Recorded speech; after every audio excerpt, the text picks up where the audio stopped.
Well, good morning. It's kind of dark out, but I'm gonna go get some coffee. I'm gonna do that in the 2018 Infiniti Q70L. Let's start this puppy up. Oh yeah. Nice big 5.6 liter naturally aspirated V8. So the first thing I can tell you about this car is that it is unusual in the fact that it feels like a throwback. Infiniti has made a couple cars that feel like throwback vehicles. This is definitely one of them. And I'd say that because, well, it has what feels like hydraulic steering. It's nice and heavy. A lot of people have been complaining about the electronic steering in other vehicles. Well, this one doesn't have that, so I guess it doesn't merit anyone complaining about it. The second thing I noticed right off the bat is this transmission. So some people will say the 7-speed automatic in this car is really slow to react, and I kind of disagree.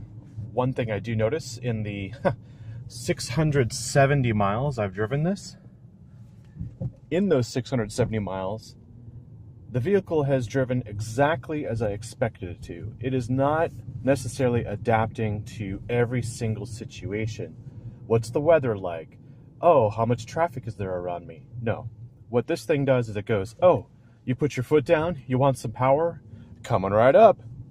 And to me, that is such a nice experience.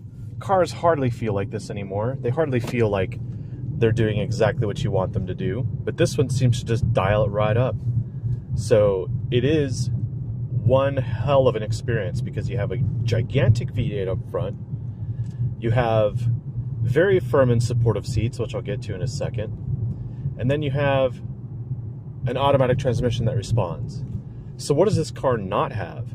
Well, it doesn't have massage seats, for instance. It doesn't have soft close front doors, but it does have soft close rear doors.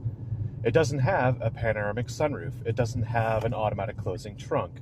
It doesn't have a lot of the little luxury features you'd expect in a lot of cars these days. And at this price, $75,000, you'd almost think, well, it's not an S-Class, it's not a 7 Series, it's trying to be one, but it isn't. And you got to remember, Infiniti's Q45 was launched in February 9th, 1989. And beyond the Q45, the Miata is they are the only two. Yeah, they're the only two uninterrupted production vehicles since that launch in 1989 at the Chicago Auto Show. So Infiniti is doing something right with the Q. It's had different names over the years, but now it's back to being a Q70. And, well, do you need a Genesis? Do you need a G90? Or do you just move along with one of these? It is rear-wheel drive, so it does step out. Starbucks is right over here. I moved recently, and everything's now nice and convenient, and I love it. So my drivers are going to be much shorter, hopefully. Anyway, we'll talk about the seats. I do feel like I'm in a Chrysler 300S, the way these front seats are bolstered and the way they're supportive. They're very comfortable. They're not massive seats. I think that's on purpose. But at the same time, I do feel comfortable. So that's a good thing. Bam. Parked. You'll see things here like this mode button. So it stays in the mode you left it in. So if I want it in sport, get out of the car, get back in, it's still in sport. I like that. I'm not a fan of the heated and cooled seat switches. These little knobs, they're just too dainty in my opinion, and you can't have both on at the same time. A lot of other cars, you have separate buttons, you have more control. Cup holders are not in an ideal location because they're in the way of using the armrest. But it does feel like a Chrysler 300 setup here, with the exception of the 300 has a knob rather than an actual gear shift. So the only complaint I've ever had on the Q70 is there's no phone button here. You'll see that the phone button is actually on the steering wheel right here. And when you press that, then you get the phone menu. So it is a hard car for a passenger to use while you're driving along, but at the same time, It does do everything. I don't necessarily agree with having separate buttons for everything, like recirc on versus fresh air on. Why are there separate buttons? I don't know. I guess it's just to even it out. But I do have radar cruise. I have a great emergency braking system with a collision warning and lane departure warning. Everything's sort of integrated into this car in a way that you wouldn't expect it. I have a heated steering wheel button down there, which is a very hot steering wheel, and the rear sunshade.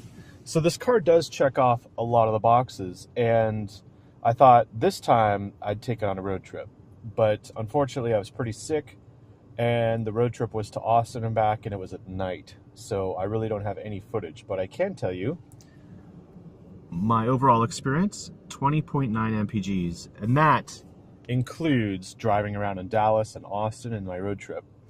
That really hasn't moved. It's stayed pegged at 20.9 mpgs. Stop and go traffic, 20.9. On the freeway, 20.9. So it's a very smooth, very nice ride. I'd almost equate it to an E38 7 Series back in the day when they were new. This thing glides over everything, yet lets you feel what's going on with the road. It doesn't translate everything into the cabin. You do hear things because of these massive 20-inch wheels. But at the same time, it's just a pliable ride. And the combination of that ride with the way these seats are built, these seats, if you're ever used to a W124, maybe even a 126 Mercedes-Benz, even a 140 Mercedes-Benz, just any Mercedes from the 80s or the 90s, where they have that springed cushioned seat, that's also what this feels like. So they made a combination here of all the good things of all the cars that have ever come out back in the day, and they made a new one of it, but it feels like it's a car from back in the day, but it's brand new. So my only hesitation here is the price tag. 75 to me sounds like a lot. But then when you look at what it can do, you just kind of go, it's actually a pretty good deal. You got to compare it to the Genesis G90. You can look at the Lexus LS, and you can look at the 5 Series, but this car has tons of legroom. The only downside really is there isn't one. People move out of the way on the freeway. There was a situation where I had to pass 3 trucks at once. You put your foot down on this, and you will find yourself at triple-digit speeds. Quite hilarious amount of time. You'll be passing those trucks in no time at all. Let me turn this off, though.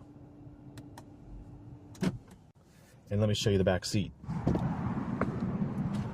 You'll notice, too, the seat here is actually really high up off the ground, so it's easy to get in and out of the vehicle. I like that a lot.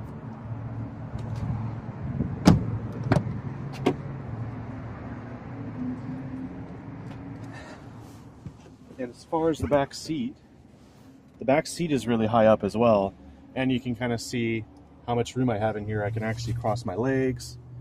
I can get really comfortable in here. The seats don't recline, but they are at a good angle. The only weird thing too is the afterthought here. The heated seat buttons are in the center console, or center armrest, along with the cup holders. So you can't really use the armrest if you were going to enjoy everything else in the back seat. But large back seat, lots of room. I can't even touch the B-pillar from here. Lots of room. And these here are speakers in the backs of the front seats. The Bose system in here is pretty good.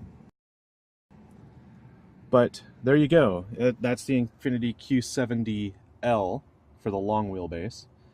It's a luxurious vehicle, 5.6 liter naturally aspirated V8, sounds great, moves, just moves, and gets a lot of looks. I've had a great time with it.